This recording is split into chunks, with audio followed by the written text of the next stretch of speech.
আপনারা যারা ফেসবুকে পেজের মাধ্যমে প্রোডাক্ট সেল করেন তারা অ্যাড এবং বুস্টিং এ অনেক টাকা খরচ করেন এবং একটা শব্দ আপনারা অনেক বেশি শুনে থাকেন যে ফেসবুক অর্গানিক রিচ বা ফেসবুক অর্গানিক মার্কেটিং। কিন্তু আমরা আসলে জানি না যে ফেসবুক অর্গানিক রিচ বা ফেসবুক অর্গানিক মার্কেটিং জিনিসটা কি। আজকে আমরা জানবো হচ্ছে ফেসবুক অর্গানিক রিচ কি এবং ফেসবুক অর্গানিক রিচ আমরা কিভাবে করব। আমরা যখন ফেসবুক অ্যাড অথবা বুস্টিং এর পিছনে টাকা খরচ না করে ফেসবুক অ্যালগোরিদমকে ব্যবহার করে যখন আমরা একটা প্রোডাক্ট বা একটা সার্ভিস অর্গানিক ওয়েতে মার্কেটিং করব এবং বেশি মানুষের কাছে রিচ করব, তখন আমরা সেটাকে বলবো Facebook organic marketing. Facebook organic marketing এর ক্ষেত্রে আমরা একটা সমস্যায় পড়ি, আর সেটা হচ্ছে আমরা কিভাবে মার্কেটিংটা করব বা কিভাবে আমাদের পেজের অর্গানিক রিচ বাড়াবো বা কি উপায়ে আমরা একটা পেজের অধিকতর রিচ পাবো, সেই জিনিসটা আমরা অনেকেরই জানা থাকে না। চলুন জেনে নিই এমন কিছু উপায় সম্পর্কে যার মাধ্যমে আমরা করতে পারবো খুব সহজে ফেসবুক অর্গানিক মার্কেটিং। শুরুতেই আসি কন্টেন্ট নিয়ে।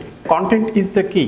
আপনি যত বেশি হাই কোয়ালিটি কন্টেন্ট আপনার অডিয়েন্সকে দিবেন তত বেশি আপনার পেজে অর্গানিক রিচটা বাড়বে। কন্টেন্টের ক্ষেত্রে আপনাকে একটা বিষয় অবশ্যই মাথায় রাখতে হবে, সেই জিনিসটা হচ্ছে কনসিস্টেন্সি। কনসিস্টেন্সি মানে এই না যে আপনাকে প্রতিদিন পোস্ট করতে হবে। কনসিস্টেন্সি মানে হচ্ছে আপনাকে পোস্ট করার ধারাবাহিকতাকে বজায় রাখতে হবে। আপনি আজকে পোস্ট করলেন কিন্তু এরপর এক সপ্তাহ উদয় হয়ে গেলেন, এভাবে করলে কনসিস্টেন্সিটা নষ্ট হবে। অর্গানিক মার্কেটিং এর আরেকটি গুরুত্বপূর্ণ টুলস হচ্ছে ফেসবুক গ্রুপ। আমরা ফেসবুক পেজকে যেভাবে গুরুত্ব দিই, ফেসবুক পেজের যেভাবে এঙ্গেজমেন্ট করি, আমরা কিন্তু সেইভাবে একটা ফেসবুক গ্রুপকে গুরুত্ব দিই না। কিন্তু একটা বিজনেস পেজ বা একটা বিজনেসের জন্য ফেসবুক গ্রুপের গুরুত্ব অনেক।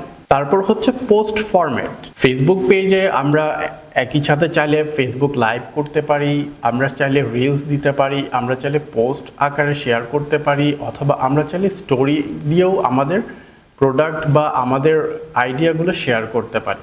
সো আপনি যখন অর্গানিক মার্কেটিং করবেন তখন আপনাকে ফেসবুক পোস্টের যতগুলো ওয়ে আছে সবগুলোকে আপনাকে ইউটিলাইজ করতে হবে যাতে আপনার রিচটা যে কোনো মাধ্যমে আপনার অডিয়েন্সের কাছে পৌঁছায়।